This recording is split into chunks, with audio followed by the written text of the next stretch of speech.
So to start with, I have stage fright, so bear with me, which means sometimes I slow down. So I think it says this is a summoning and a reading. It's going to be meandering, very tentative, and structured sort of tangentially. It's less a piece of writing, which is what I do, the only thing I do. I'm a novelist, an essayist, and a writer of quite elliptical nonfiction.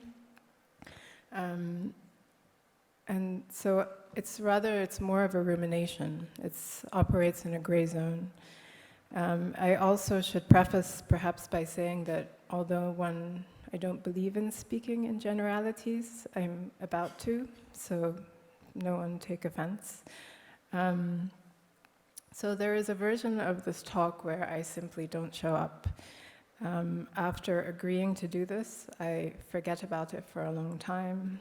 I begin to think, agonize for weeks, months maybe, depending on the task at hand, about what's to be said.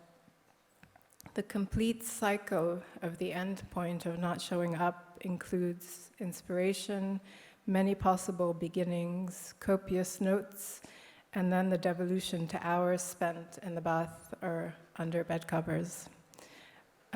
This seems to be a writerly condition, and for those of you who speak Arabic, it's like really marad, it's like a sickness. Among its other symptoms and manifestations are also simply not delivering, not meeting deadlines, seeking extensions on time. As writers, we have a complicated relationship with time, and I'll get into that a bit later. I raise this because I'm not sure it's something that quite afflicts visual artists in the same way. Having lived with a painter for some years, I know there's the same anxiety, the same pressure, doubt, despite immense successes. The painting parts that come and haunt in dreams, the chasing of the work, but once there is an exhibition date, the work is made in time. I think it's safe to say that no writer ever makes or delivers on a contract publication date.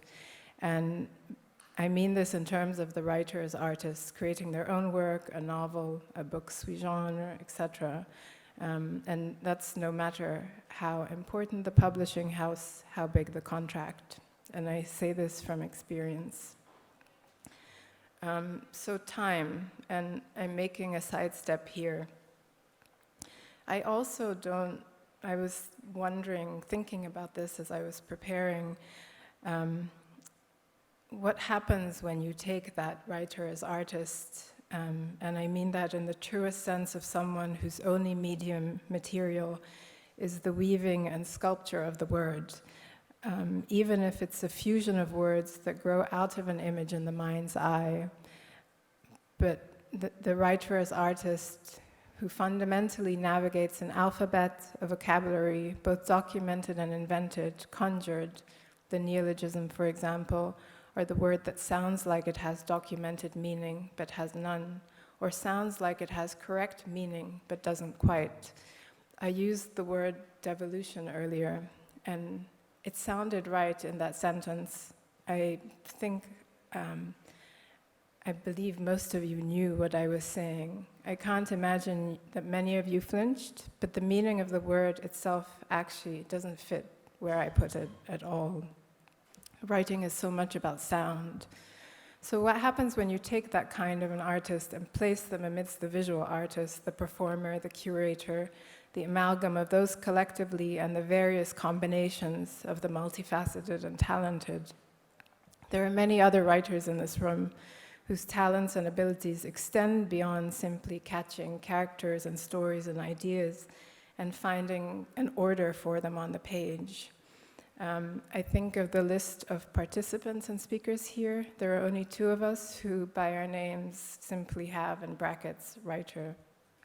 So what happens when you bring the writer into this?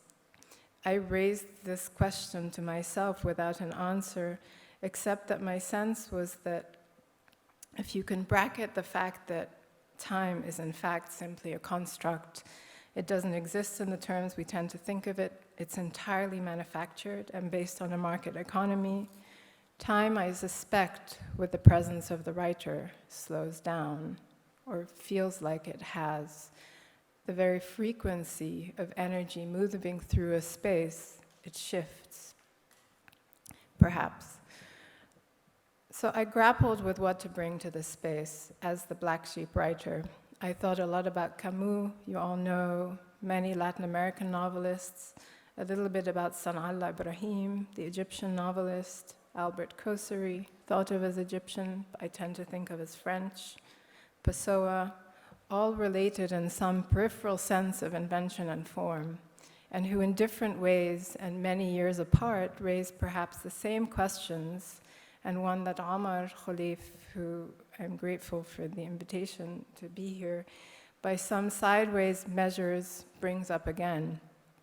The question of challenges, wills, needs and testaments of artists from a contemporary perspective.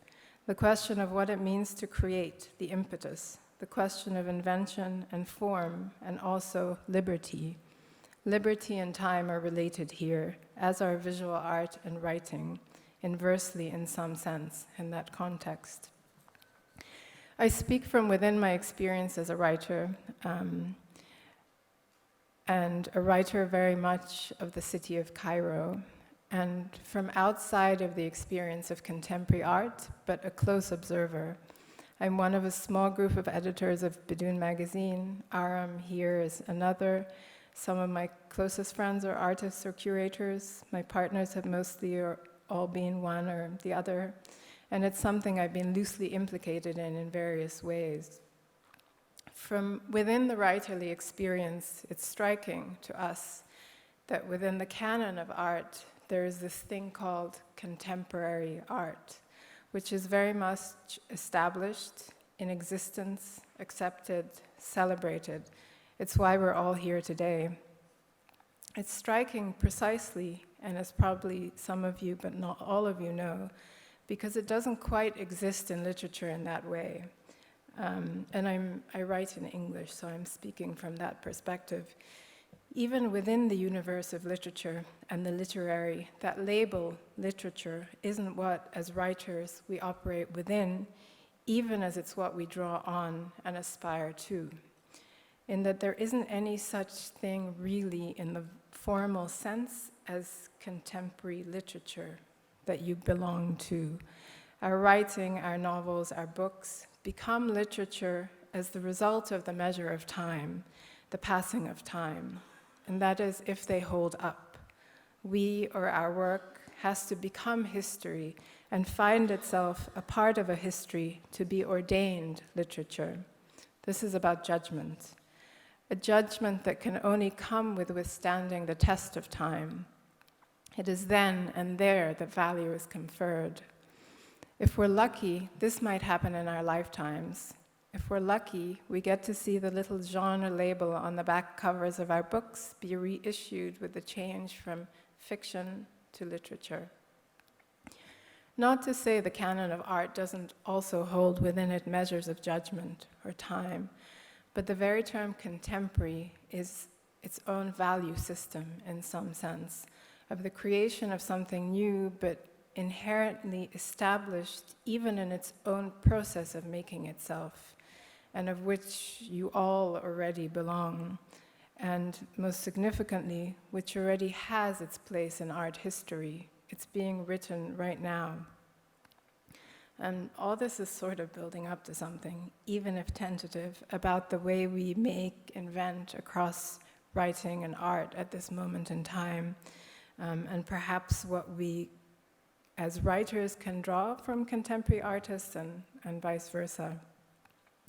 Because contemporary art is already writing and recording its own history and has already been granted its value, and value here, of course, operates as a double entendre.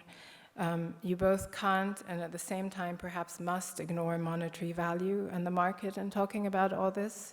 But given this value of the history of the present already being woven into its broader canon, both past and future, contemporary art and the making of it operates on a particular kind of visibility.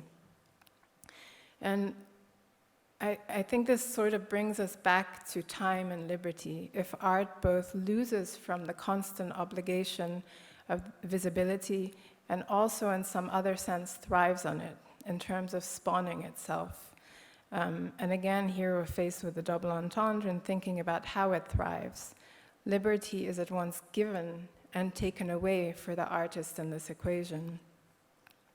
The making of what one hopes will be literature exists in a very different framework, in something of a no man's land, in the absence of visibility, a sort of exile. The writer is a constant exile. The writer is an exile not only from her own immediate community, in the fact that it takes immense solitary time, years of it, to produce a novel, but also as an exile from the organism itself meant to be the writerly community that confers on us value. And this is a bit technical, bear with me.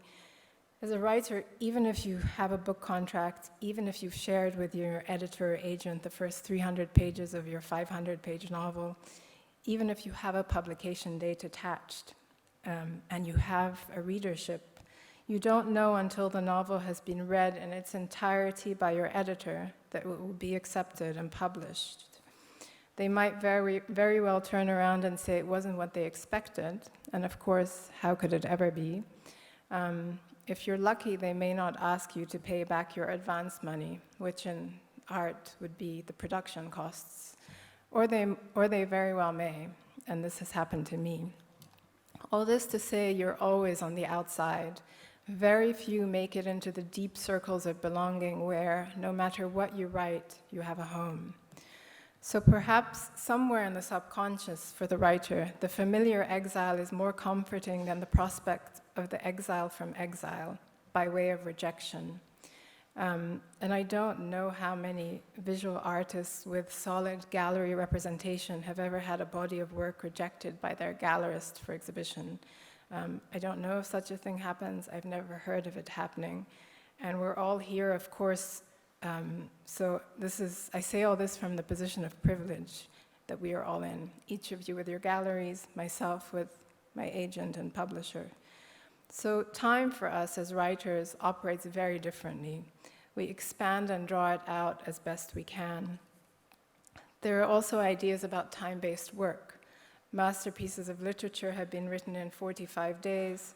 Most of them have taken decades, or many, many years. The Master and Margarita is one example by Bulgakov. He started writing in 1928, burned a draft in 1930, restarted in 1931, had completed a second draft in 1936, by which point he realized he had to revise the main plot lines. He had written 4 more drafts by 1940. A few weeks before his death, on March 10th, 1940, he stopped writing. The novel, which is a masterpiece, still had unfinished sentences and loose ends when he passed away. One wonders, with another 10 years of life, where he might have taken the work, or if that was it, in the version we have it. Catcher in the Rye, a book of just 277 pages, took 10 years. There is a particular open-endedness to time in the life of a writer. To sidestep, there's a huge body of scholarship on psychoanalysis and literature, encyclopedic in scope. You all know this. Analysis, psychoanalysis, has been described repeatedly in its literature as an investigation of character and an exercise in the use of language. This sounds pretty much like writing and aspiring literature to me. The analyst and essayist Adam Phillips, in his book Promises, writes, "These days, when we are not being told that psychoanalysis is or is not a science, we are, perhaps unsurprisingly, being told that it is an art. And since, as a talking cure, its medium is mostly language, the arts with which it bears most obvious comparison are the literary arts." I don't think it's coincidence that psychoanalysis and literature have similar, extended, indefinite relationships to time. I want to end with a short reading, an excerpt from an essay on psychoanalysis, followed or maybe preceded by a proposition to the contemporary artist to try to assume the position of exile of the writer, and to take time to imagine what it would mean to operate and to make and invent within that no man's land, where the work is only given its value, judged in history when it becomes history, if it makes history. What might be invented or thought through differently, without the pressure of visibility, without the guarantee of a show, if you have no parameters to confer on you validation in the canon of the historic being written now? What if there was no value, both in respects of the term contemporary and market? The very notion of time, its measure, may shift, assume the open-endedness. And what if we writers engaged without such an expanded notion of it? What if we all simply, as creators, disrupted notions of time as we know them to be?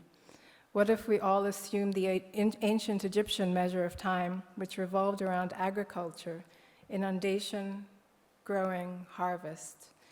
In the sub-Saharan town of Akiraka, which is somewhere down on the southernmost tip of Sudan, time was marked by when the few things planted in that barren desert finally bore fruit. So my last tangent is just a paragraph short from this book, not my words to leave you with, which is probably best.